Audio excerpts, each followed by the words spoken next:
You know what the saddest part is? You try so hard. You really do. But trying doesn't make you a man. It just makes you exhausting. My wife stood in our living room, wine glass in hand, looking at me like I was a stain on her favorite carpet. 10 years, she continued. 10 years of watching you stumble through life like a lost puppy. Do you have any idea how embarrassing it is to introduce you as my husband? My friends pity me. They actually feel sorry for me. She took a sip, smiled, and then said something that made my blood run cold. But don't worry, I found someone who reminds me what a real man feels like. Someone who makes me forget you even exist. And the funny part? The really hilarious part? You see his face every single day. I didn't understand what she meant, not yet, but in 48 hours I would discover a betrayal so twisted, so calculated, that it would change who I am as a person. And the revenge I planned? Let's just say she never saw it coming. Nobody did. Before we dive into how I turned her world upside down, let me ask you something. What would you do if the person you built a decade with suddenly looked at you like you were nothing? Like every memory, every sacrifice, every moment meant absolutely zero. Drop your thoughts in the comments below. If you love stories of justice and karma, hit that subscribe button and the bell icon so you never miss these incredible tales. Now let me take you back to where this nightmare began. My name is Jason. I am 36 years old. I work as an operations manager for a logistics company. At least, that is what everyone thinks. My wife Emily and I got married when we were both 26. Young, hopeful, stupid. We met at a mutual friend's birthday party. She was laughing at something someone said. Her smile lit up the entire room. I walked over, said something awkward, and somehow made her laugh. That was it. I was done. Completely gone for this woman. Emily came from a wealthy family. Country clubs, private schools, European vacations. She was used to the finer things. When we started dating, I made it clear I was just a regular guy with a regular job. She said she didn't care. She said she loved me for who I was inside. I believed her. For 10 years, I believed her. My twin brother Ryan was always the flashier one. Same face, same height, same everything physically. But where I was quiet, he was loud. Where I was cautious, he was reckless. Growing up, people always said Ryan was the fun twin and I was the boring one. It bothered me when we were kids. But as adults, I made peace with it. Ryan was Ryan. I was me. We were different sides of the same coin. What I didn't know was that my wife had been comparing us for years, and in her mind, I was always losing. What she said next would shatter everything I thought I knew about my marriage. The confrontation happened on a Thursday evening. I came home from work early. Emily didn't expect me until 8. It was only 5.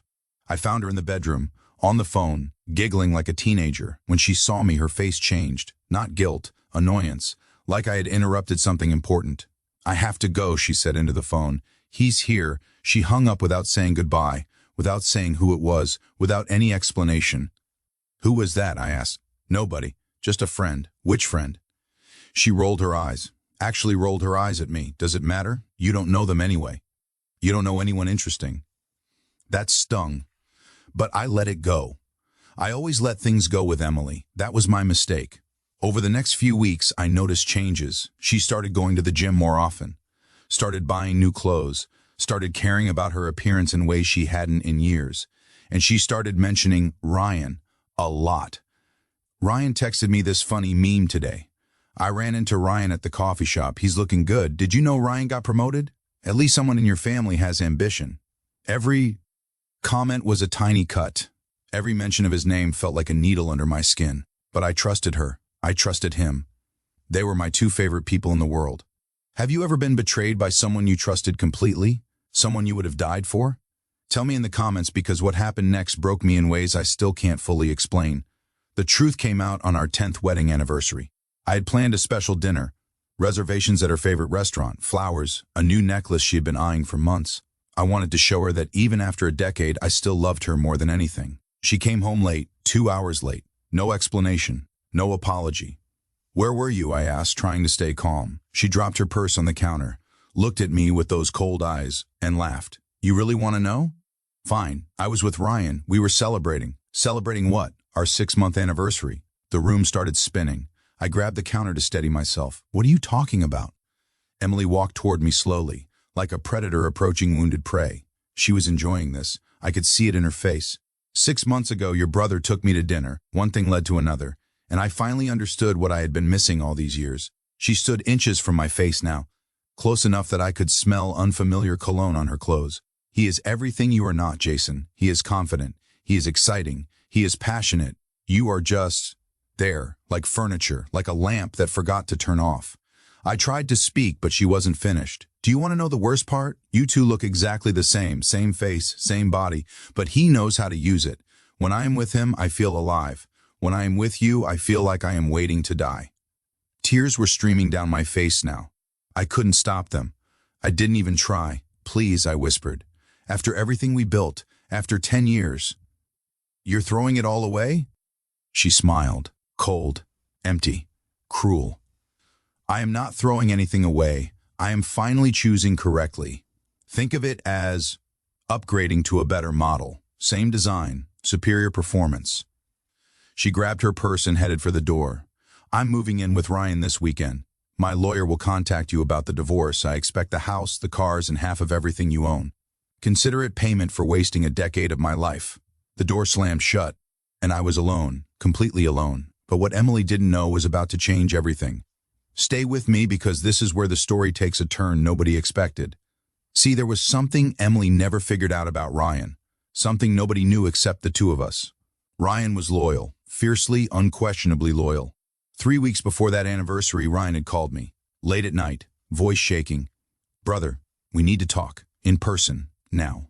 We met at a diner off the highway, the kind of place where nobody asked questions. Ryan looked sick, pale, couldn't make eye contact. She's been texting me, he said. Emily, for months. At first it was innocent stuff, memes, jokes, then it got different. He showed me his phone, screenshots of messages that made my stomach turn, flirty comments, suggestive photos, explicit invitations. I never responded to any of that stuff, I swear on our mother's grave. But she won't stop. Last week she showed up at my apartment, tried to kiss me. I pushed her away, but she said she would tell you that I came on to her if I didn't cooperate. I sat there in silence, processing, dying inside. What do you want to do? Ryan asked. I'll do whatever you say. You're my brother. You come first, always. That night we made a decision. We would play along. We would let Emily think she was winning, and we would gather every piece of evidence we needed to destroy her in court. For the next 3 weeks, Ryan pretended to be interested. He recorded every call, saved every message, documented every meeting. He even wore a hidden camera during their encounters, making sure to always stop things before they went too far. Emily thought she was seducing him. In reality, she was building the case for her own destruction. Now, here's something else Emily never knew. Something I kept hidden from everyone for years. If you're enjoying this story, take a second to hit that subscribe button. Trust me, you need to see how this ends. That logistics job I mentioned, it was real, but it wasn't my main source of income. 10 years ago, before I met Emily, I invented a small piece of software, an inventory tracking system for warehouses. Nothing glamorous, nothing exciting, but it worked. And it worked well. I sold the patent to a major shipping company for $1.2 million. Smart investments turned that into more. Real estate added to the pile. By the time Emily started her affair, my actual net worth was sitting at approximately $18 million. Emily had no idea. Nobody did except Ryan and my accountant. I drove a Honda. I wore clothes from regular stores. I told everyone the logistics job paid okay, but nothing special. I wanted to see who loved Jason the person, not Jason the millionaire. Turns out, Emily loved neither. She just loved the idea of something better. Something she thought my brother represented.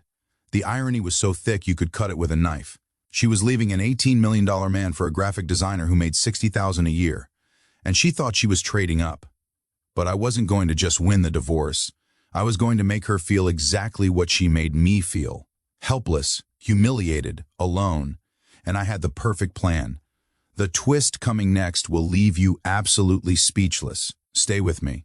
After Emily moved out, she was floating on air. She posted constantly on social media, hashtags about new beginnings, photos of her and Ryan, his face always cropped out to maintain mystery, comments about finally finding true happiness.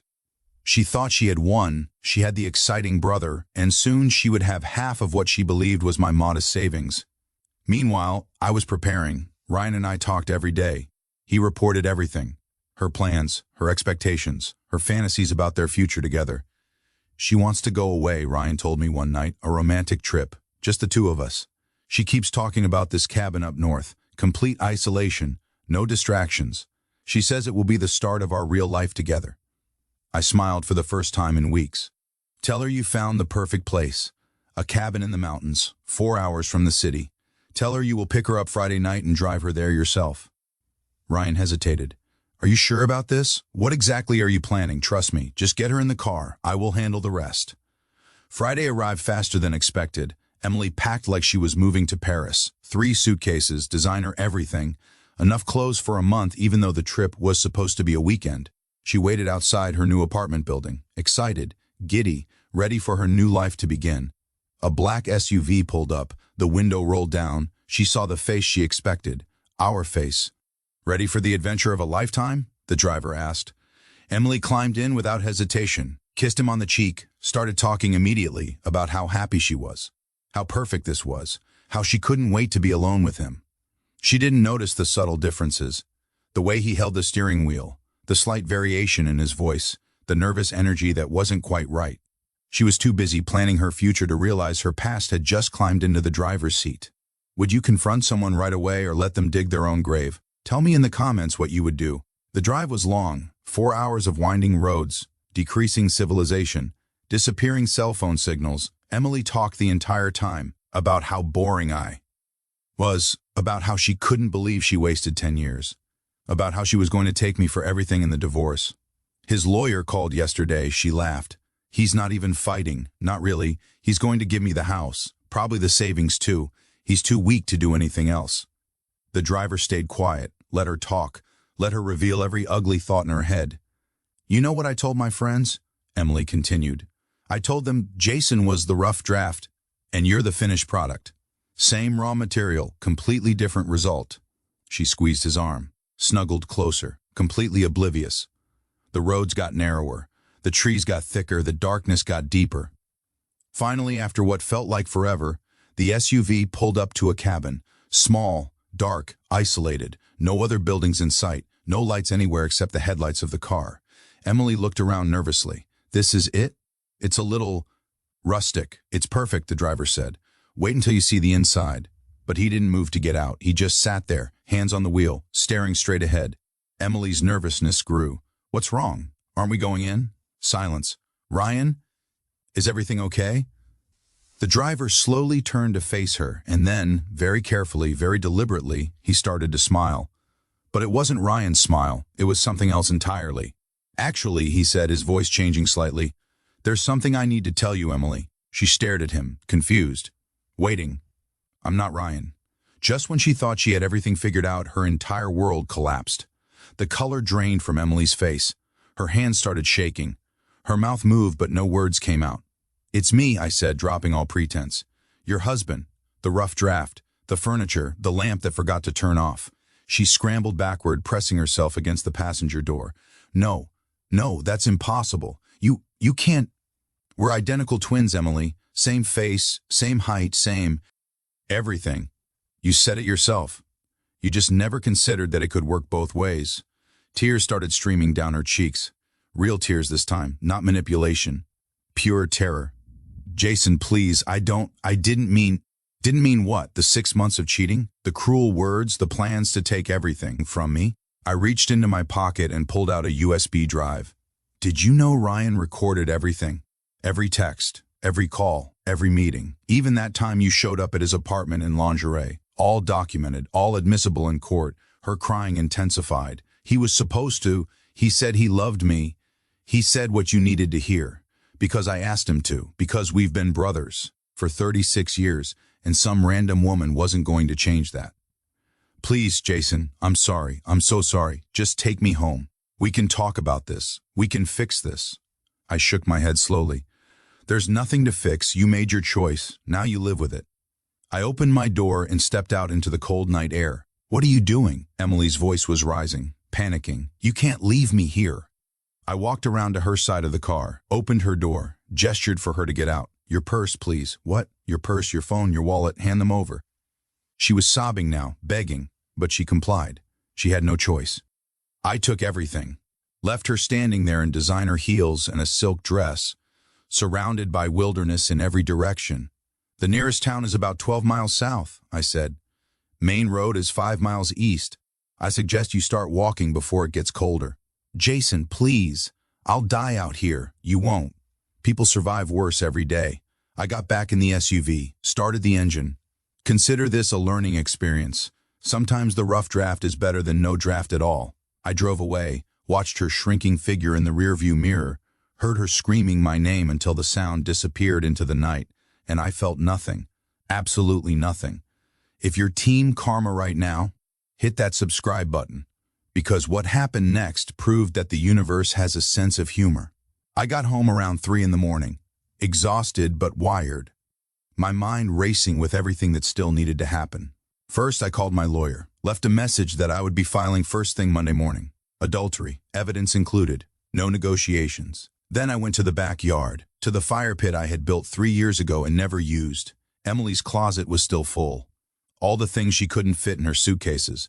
Designer clothes, expensive shoes, handbags that cost more than most people's monthly rent. All purchased with money she thought came from a modest logistics job. I made trip after trip, armful after armful, built a pile that would have made a bonfire jealous. Then I took out my phone, opened the live stream app, and hit record. Good evening, everyone. Tonight we're having a little celebration. 10 years of marriage, 6 months of lies, and about $200,000 worth of designer garbage that I'm about to introduce to fire. I lit the match, dropped it, and watched it all burn. The stream went viral within hours. Someone recognized the brands. Someone else figured out the backstory. By morning, the internet had done what the internet does best. It investigated. It shared. It judged.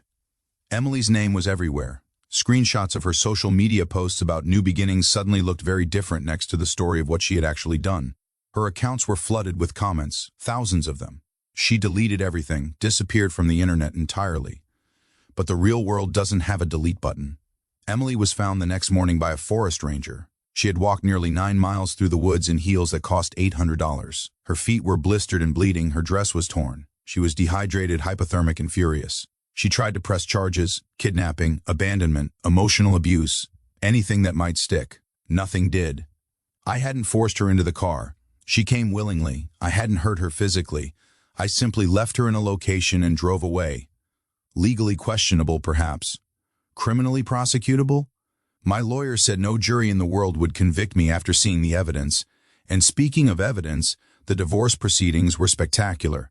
If you were Emily right now, realizing every plan had completely backfired, what would you do? Tell me in the comments. The courtroom was packed. Word had spread. People wanted to see the conclusion to the story that had captivated the internet. Emily's lawyer tried everything. Claimed I had hidden assets. Claimed emotional manipulation. Claimed the evidence was obtained illegally. The judge wasn't impressed. Ryan testified, played the recordings, showed the messages, described in detail how Emily had pursued him for months before he finally pretended to give in. She told me she was going to, quote, bleed him dry and leave him with nothing, Ryan said, looking directly at Emily. She said he was too weak to fight back. She called him a waste of 10 years. Emily stared at the table in front of her. Couldn't look at anyone. Couldn't respond. Then came the financial disclosure. My lawyer stood up, presented documents, property records, investment statements, business ownership papers. Your Honor, the petitioner's total assets are as follows. 3 residential properties with a combined value of $4.2 million. Investment portfolios totaling $6.8 million. Ownership stake in 2 logistics companies worth approximately $5.3 million. Miscellaneous holdings including art, vehicles, and precious metals valued at $1.7 million. The courtroom gasped. Emily's head snapped up. Her eyes went wide. The total estimated net worth is approximately $18 million. Emily actually screamed. Not words, just a sound.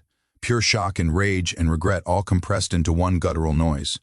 She had left an $18 million man for a graphic designer because she thought she was trading up. The judge ruled in my favor on every count. Full adultery finding, no alimony, no property division beyond her personal belongings, most of which had been reduced to ash. Emily walked out of that courtroom with nothing but the clothes on her back and a reputation that would follow her forever. The aftermath unfolded exactly as you might expect. Emily moved in with her parents. At 36 years old, her old room, filled with trophies and memories of better times, her social circle evaporated. Former friends didn't want the association. The woman who used to brag about her connections found herself eating lunch alone. She tried to get a job. Her name was too famous now, too connected to scandal. The first page of Google results told her entire story. Every interview ended the same way. "We'll be in touch." They never were. Last I heard, she was working as a receptionist in a dental office 2 states away. New name, new city, new life built on the ashes of the old one. Ryan and I are closer than ever. We laugh about it sometimes, about how she thought she was playing us, about how confident she was that she had won. We don't laugh at her suffering. That would be cruel.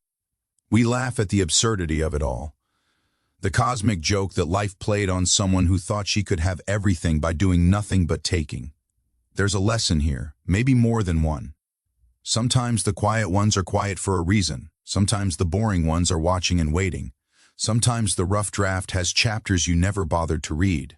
Emily thought she knew me. 10 years of marriage and she had no idea who I really was. My wealth, my patience, my capacity for planning. She saw what she wanted to see, a weak man, an easy target, a stepping stone to something better. She never saw the trap until she was already falling. Some people spend their whole lives chasing what looks better from far away. They throw away good things for shiny things, real things for exciting things. And sometimes, just sometimes, they end up stranded in the woods at midnight, realizing that the thing they threw away was worth more than they ever imagined. I'm not telling this story to brag. I'm not proud of everything I did. Some nights I wonder if I went too far, but then I remember her words, the lamp that forgot to turn off, the rough draft, the waste of 10 years, and I sleep just fine. So let me ask you one final question. If someone destroyed your heart and your dignity after a decade together, how far would you go to make things right? Would you be the bigger person, walk away, or would you teach them a lesson they would never forget? Drop your answer in the comments below. I read every single one. If this story made you feel something, if you were cheering for karma the whole way through, then hit that subscribe button and the bell icon right now. We post stories like this every single week. Tales of betrayal and justice. Tales of people who underestimated the wrong person and paid the price. Like this video if you believe that what goes around comes around. Share it with someone who needs to hear that the universe keeps score. Thank you for watching. Thank you for being here. And remember, always know your worth. Because the people who don't appreciate you today might be the ones begging for you tomorrow.